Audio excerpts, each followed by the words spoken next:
You have health insurance. You pay for it every month, $1,440 a year on average, just your share of the premium.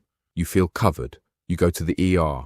6 weeks later, a bill arrives. It's $1,200. That's after insurance. Here's why that number is not a surprise. It's the design.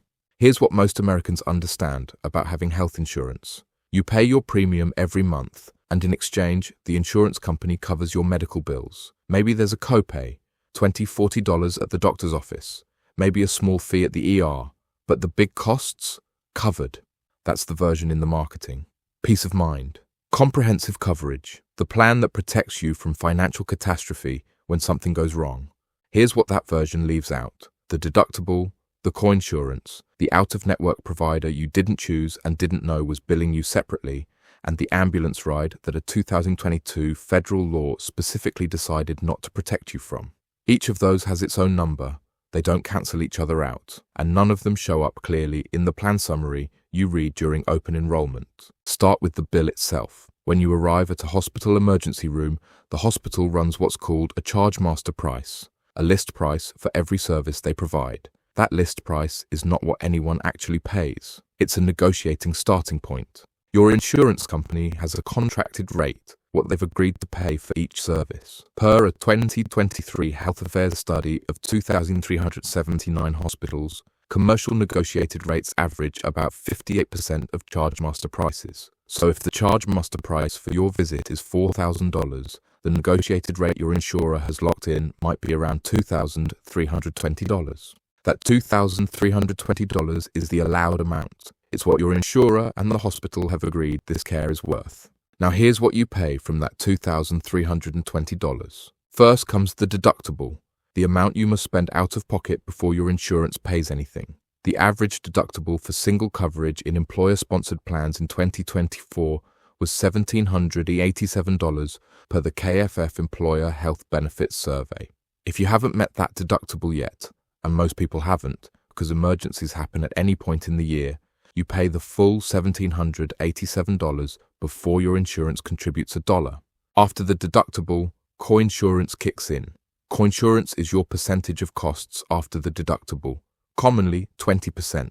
So on the remaining $533 after your deductible, you owe another $106. Your total out-of-pocket on a $4,000 chargemaster visit, roughly $1,893, just from the main facility bill.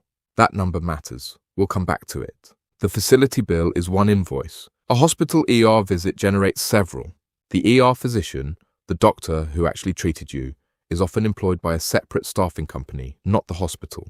Before the No Surprises Act took effect in January 2022, that physician could be out of your insurance network even though the hospital was in network and you'd receive a separate, larger bill. The No Surprises Act now restricts that for ER physicians specifically.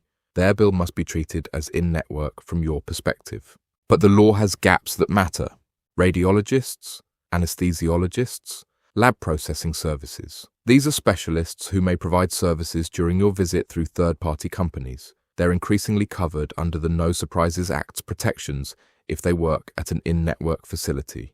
But the enforcement and arbitration process is still evolving, and patients still report receiving separate bills from these providers. Then there's the ambulance. Ground ambulance rides were explicitly carved out of the No Surprises Act. When you call 911, the dispatcher sends the nearest available unit. You don't get to pick one that's in your network. About 51% of emergency ambulance rides included out-of-network charges that potentially exposed patients to surprise bills, according to KFF analysis. The average ground ambulance invoice is $2,086. Even after your insurer pays a portion, the median out-of-network balance bill from an ambulance has been measured at $450 in some states and over $1,200 in California.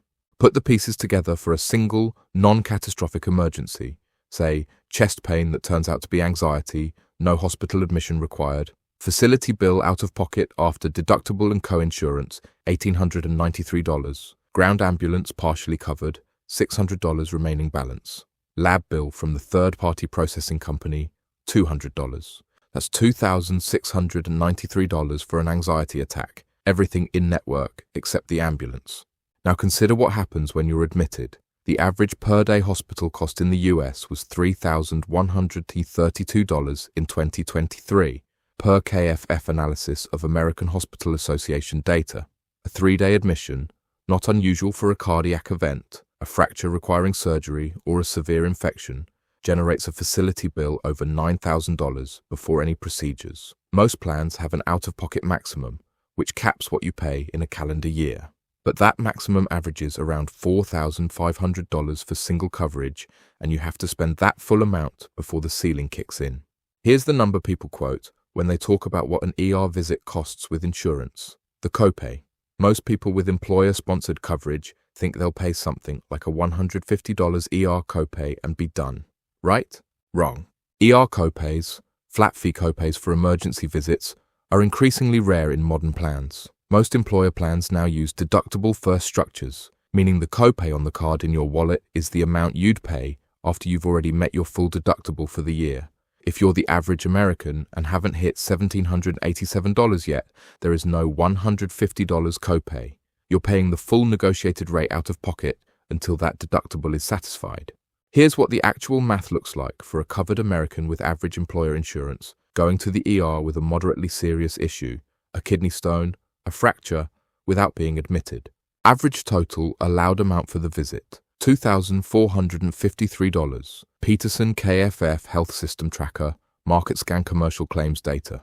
Deductible, not yet met: $1,787. Remaining balance at 20% coinsurance: $133. Subtotal from the facility, $1,920. Add the ambulance at $600 out of pocket and a lab bill at $200. Total, $2,720 for one ER visit with insurance for a non-life-threatening condition before you're admitted. The $150 copay exists on some plan documents. It applies after you've already spent $1,787. That's not what people picture when they say they have coverage. One more item, not covered by most health insurance, not covered by the No Surprises Act, and not mentioned during open enrollment: the bill for the physician who read your X-ray. They work at a company you've never heard of, in a building you've never been to. At the moment you were unconscious or distracted or scared in a hospital gown at 2 a.m. They will find you. This isn't abstract. According to the Consumer Financial Protection Bureau, $88 billion in medical debt currently sits on Americans' credit reports, and that figure undercounts the total because it only captures debt that's gone to collections and been reported to the 3 major bureaus. The Peterson KFF Health System Tracker estimates that 20 million Americans, nearly 1 in 12 adults, currently owe medical debt. The most common trigger isn't a catastrophic diagnosis. It's an emergency room visit for something that wasn't life-threatening, sent a bill the patient didn't expect, and never fully resolved. There's one more number worth knowing. Studies of hospital bill accuracy consistently find that between 49% and 80% of medical bills contain at least one error, including duplicate charges, incorrect procedure codes, or charges for services not rendered. The average hospital bill over $10,000 contains approximately $1,300 in overcharges. Most patients never check. Only 2% dispute their bills. 2 things the law currently gives you. First, you have the right to request an itemized bill from any hospital or provider.